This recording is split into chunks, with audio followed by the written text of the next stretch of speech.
Hello class 11। आज चलिए हम लोग स्नैपशॉट बुक का जो 6 चैप्टर है वो स्टार्ट करते हैं। The Ghat of the only world. और इसके राइटर हैं अमिताभ घोष। एक ये ऐसे व्यक्ति की कहानी है जिसने अपने दोस्त से ये प्रॉमिस करवा लिया था कि उसकी जब मृत्यु हो जाएगी तो दोस्त उसके बारे में कुछ लिखेगा। ठीक है। और वो दोस्त कौन है? अमिताभ घोष हैं। और जो जिसने प्रॉमिस करवाया इनसे, उनका नाम आगा शाहिद अली है। चलिए आगे देखते हैं हम कि अमिताभ घोष का उनके साथ कैसा संबंध था। The first time that Aga Sahid Ali spoke to me about his approaching death was on 25th April 2001. पहली बार जब आगा शाहिद अली ने अपनी आने वाली मृत्यु के संबंध में बात की थी वो 25 अप्रैल 2001 का दिन था। The conversation began routinely. और बातचीत जो है एक नियमित बातचीत की तरह ही थी। I had telephone to remind him that we had been invited to a friend's house for lunch and that I was going to come by his apartment to pick him up. मैंने उन्हें phone करके याद दिलाया हमारे एक दोस्त ने अपने घर पर भोजन पर हमें आमंत्रित किया था और मैं उन्हें लेने के लिए उनके अपार्टमेंट में आऊँगा।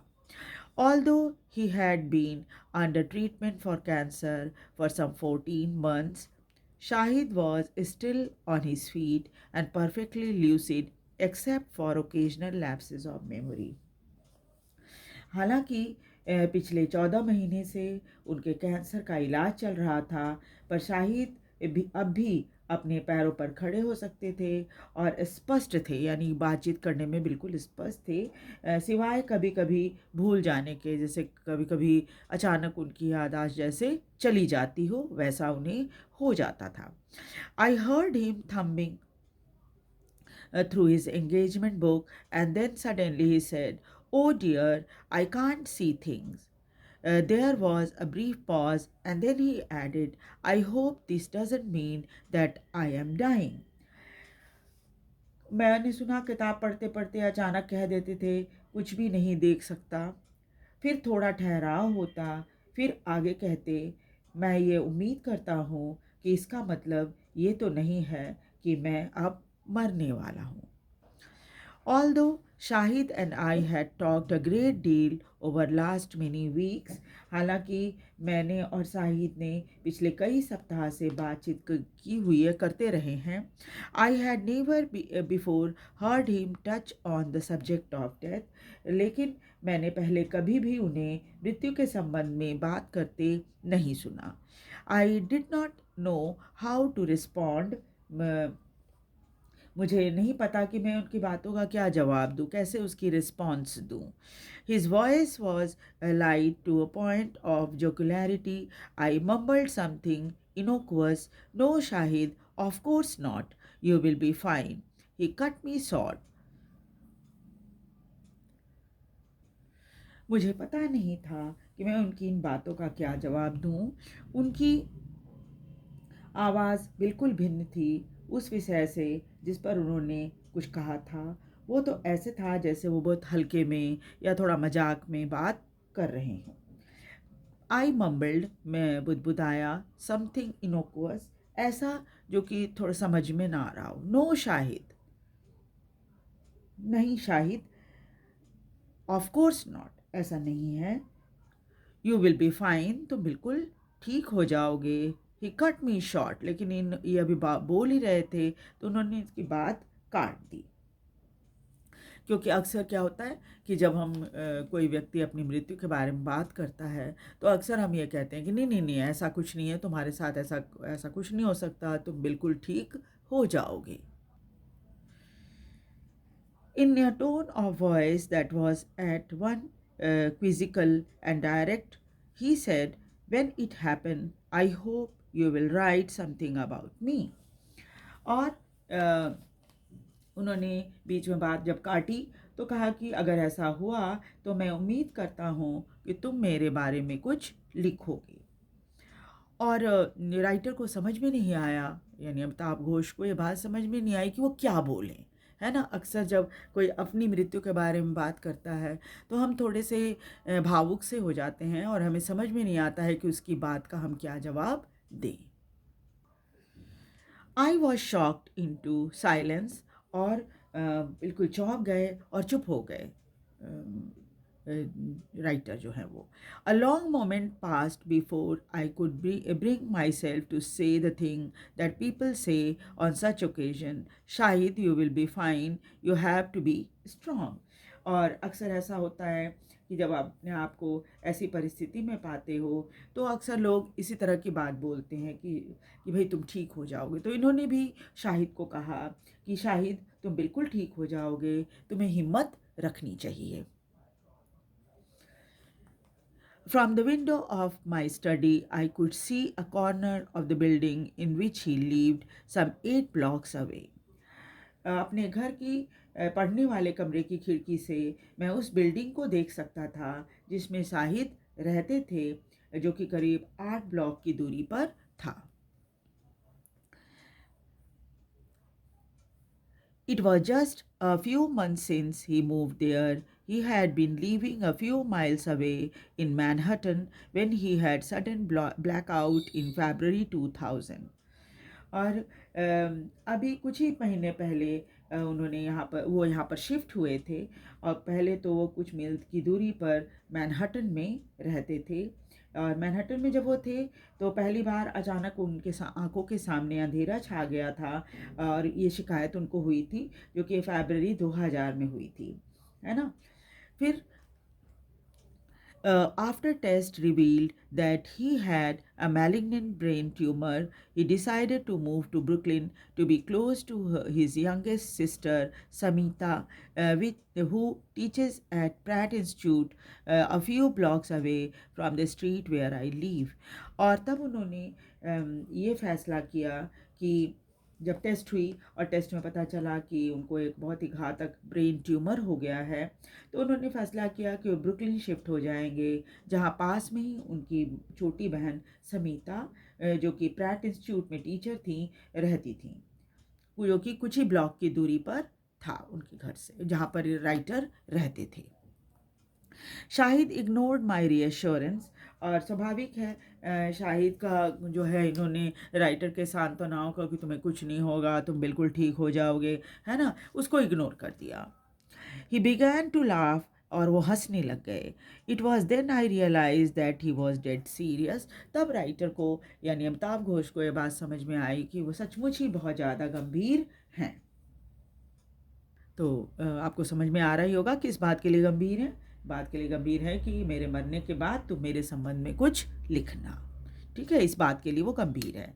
I understood that he was interesting me with quite a specific task, और उनको ये बात समझ में आ रही थी कि मैं कुछ उनके बारे में लिखूंगा, और एक ख़ास टास्क उनको दे रहे थे शाहिद कि तुम हमारे बारे में कुछ लिखना, विश्वास के साथ कि अमिताभ घोष जरूर उनके बारे में कुछ लिखेंगे। He wanted to remember him not through a spoken recitative of memory and friendship. वो नहीं चाहते थे कि एक दोस्त के रूप में याद करें लोग कि अच्छा बहुत अच्छा दोस्त था, वो हमारे बीच अब नहीं रहा, है ना। वो एक रिटन एश्योरेंस चाहते थे कि लिखित रूप में उनके बारे में कुछ ऐसी बात हो जिसे जब भी जो चाहे पढ़ सके, है ना, पक्का रहे कि हाँ भाई सचमुच वो एक अच्छे व्यक्ति थे, और उनके बारे में एक रिटन एश्योरेंस वो अमिताभ घोष से चाहते थे। Shahid knew all to well that for those writer for whom things became real only in the process of writing, there is an inbuilt resistance in dealing with loss and bereavement। और जैसे कई ऐसे writer हैं जो कि हम हमारे बीच नहीं हैं, लेकिन हम उनके बारे में काफ़ी कुछ लिखा गया है उनकी मृत्यु के बाद भी, तो हम उनके बारे में बहुत कुछ जान पाते हैं। ऐसा ही एश्योरेंस आगा शाहिद अली अमिताभ घोष से चाहते थे। He knew that my instinct would have led to me a search for reason to avoid writing about his death. और वो जानते थे कि कोई भी व्यक्ति जीवित है और वो जीते जी किसी को कह रहा है कि मेरे मरने के बाद तुम कुछ लिखना, तो स्वाभाविक है कि वो कई बहाने खोजेगा वो व्यक्ति नहीं लिखने के, है ना। वो चाहेगा कि भाई मुझे उसके बारे में ऐसा कुछ लिखना ना पड़े, या मैं उसको एश्योरेंस ना दूँ कि तुम्हारी मृत्यु के बाद मैं लिखूँगा। जैसे कि I would have told my self that I was not a poet. जैसे कवियों के लिए बहुत आसान होता है मृत्यु के संबंध में कुछ लिखना, लेकिन एक राइटर के लिए बहुत सोचना पड़ता है। या फिर दूसरा बहाना क्या हो सकता है, that our friendship was resented. मैं अभी तो हाल में ही हमारी दोस्ती हुई है, मैं तो बहुत अच्छे से आपको जानता भी नहीं, मैं कैसे लिख सकता हूँ आपके बारे में। That there was many others who knew him much better.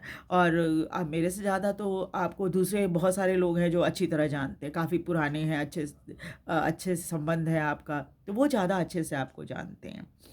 And would be writing from greater understanding and knowledge. और उनसे अगर आप लिखवाओगे तो वो शायद बहुत समझदारी से और बहुत कुछ आपके बारे में जानकारी रखकर आपके संबंध में लिखेंगे। All this Shahid had guest. और शाहिद को ये सब पता था कि वो गेस कर रहे थे कि अमिताभ घोष जो है यही सब बहाना करने वाले हैं उनके सामने। And he had decided to shut off those routes while there was still time. और वो चाहते थे कि अभी जब वो जीवित हैं, उनके पास समय है, तो वो क्या करे, उन सभी रास्तों को बंद कर दे जो अमिताभ घोष बहाने करने वाले हैं उनसे, है ना। सॉरी, मैंने अमिताभ बच्चन बोल दिया। खैर कोई बात नहीं है।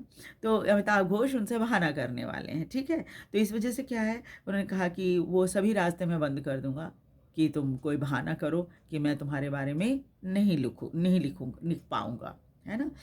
You must write about me. और इन सब बातों को बिल्कुल ही बंद करके उन्होंने साफ तौर पे कह दिया कि आप मेरे बारे में लिखना, तुम्हें लिखना ही होगा मेरे बारे में। Clear though it was that this imperative would have to be acknowledged, I could think of nothing to say। और ये बात बिल्कुल साफ हो गई थी उनकी कि, और अनिवार्य रूप से उनको स्वीकार भी करना पड़ा इस बात को।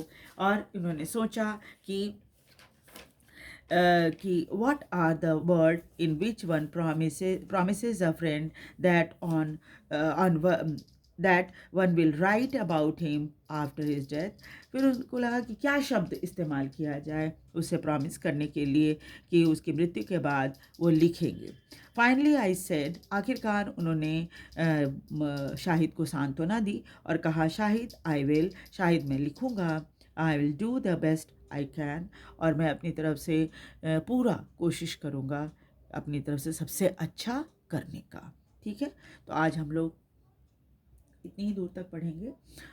आगे देखते हैं कि ये कन्वर्सेशन कितना चलता है और क्या क्या बातें अमिताभ घोष को आगा शाहिद अली के बारे में पता होती है और किस तरह से वो अपनी इस डिस्क्रिप्शन में, संस्मरण में उनके बारे में लिखते हैं। वीडियो को लाइक और सब्सक्राइब भी ज़रूर कर दीजिएगा और इसको शेयर भी कीजिएगा। मैं वैसे इसको प्लेलिस्ट में डाल दूँगी, आप चाहे तो आराम से उसको वहाँ प्लेलिस्ट से इसको देख सकते हैं। नेक्स्ट क्लास में हम आगे स्टोरी करेंगे। Thank you very much. एक बार फिर से रिक्वेस्ट है, वीडियो को लाइक और सब्सक्राइब भी ज़रूर कर दीजिए। Thank you very much.